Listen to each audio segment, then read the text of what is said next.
নমস্কার বন্ধুরা, আমি তনুজা। আপনারা দেখছেন তনুজাস কুকিং ক্রিয়েশন। আজকে আপনাদের সঙ্গে খুবই মজার একটি রেসিপি শেয়ার করব।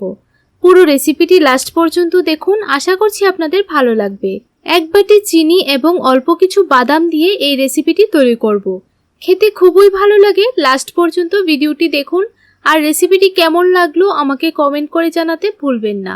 আর এখনও যারা আমার চ্যানেলটিকে সাবস্ক্রাইব করেননি, প্লিজ চ্যানেলটিকে সাবস্ক্রাইব করে আমার পাশে থাকবেন। দেখুন বন্ধুরা, চুলায় একটা কড়াই বসিয়ে দিলাম। এবার 100 গ্রাম দিয়ে দিচ্ছি বাদাম। আপনারা কতটুকু তৈরি করতে চান সেই পরিমাণটা বুঝে বাদামটা ব্যবহার করবেন।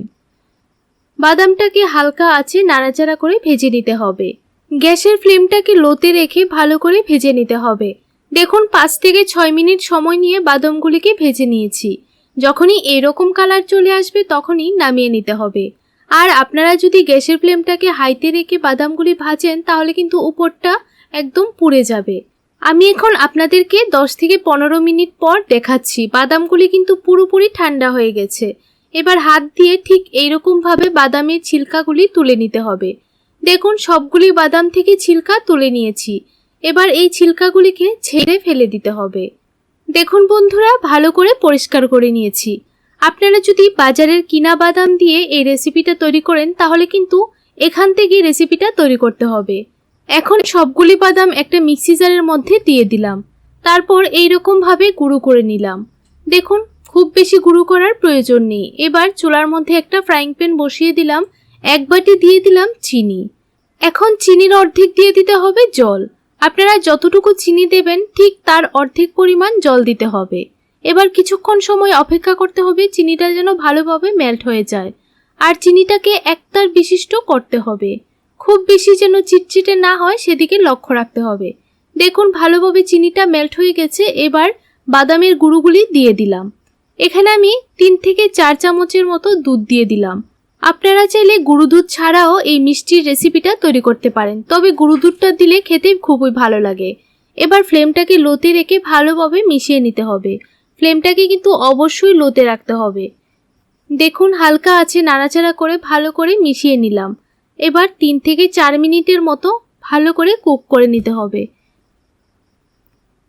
পুরোপুরি মিশিয়ে নিলাম। অনবরত এইরকমভাবে নাড়াচাড়া করে ভালোভাবে মিশিয়ে নিচ্ছি।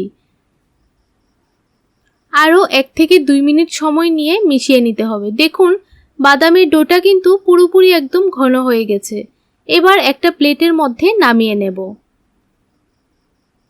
যখনই এইরকম হয়ে আসবে তখনই নামিয়ে নিতে হবে। খুব বেশি যেন শক্ত না হয় সেদিকে লক্ষ্য রাখতে হবে।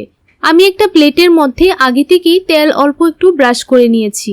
আপনারা তেল বা ঘি যে কোনো কিছুই লাগিয়ে নিতে পারেন। এবার ভালো করে সবটা ডোকে এইরকমভাবে প্রেস করে চৌকো শেপ দিয়ে দিতে হবে। দেখুন ভালো করে চৌকো শেপ দিয়ে দিলাম। এবার কিছুক্ষণ পর যখন পুরোপুরি ঠান্ডা হয়ে গেছে তখন একটা চাকুর সাহায্যে ঠিক এরকমভাবে কেটে নিতে হবে। আপনাদের পছন্দ অনুযায়ী যে কোনো শেপেই কেটে নিতে পারেন। আমি এখানে বরফির শেপে কেটে নিচ্ছি। দেখুন ঠিক এইরকমভাবে সবগুলি মিষ্টি কেটে নিতে হবে। একটা প্লেটের মধ্যে সার্ভ করে নিলাম। আপনাদেরকে একটা মিষ্টি আমি ভেঙে দেখিয়ে দিচ্ছি।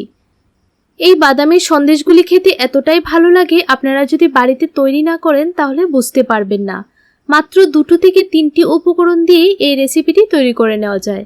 আপনারা চাইলে পাউডার দুধ ছাড়াও এই সন্দেশগুলি বানিয়ে নিতে পারেন। বন্ধুরা, আপনারা যদি বাড়িতে এই সন্দেশ রেসিপিটি ট্রাই করে থাকেন তাহলে কমেন্ট করে জানাতে একদম ভুলবেন না।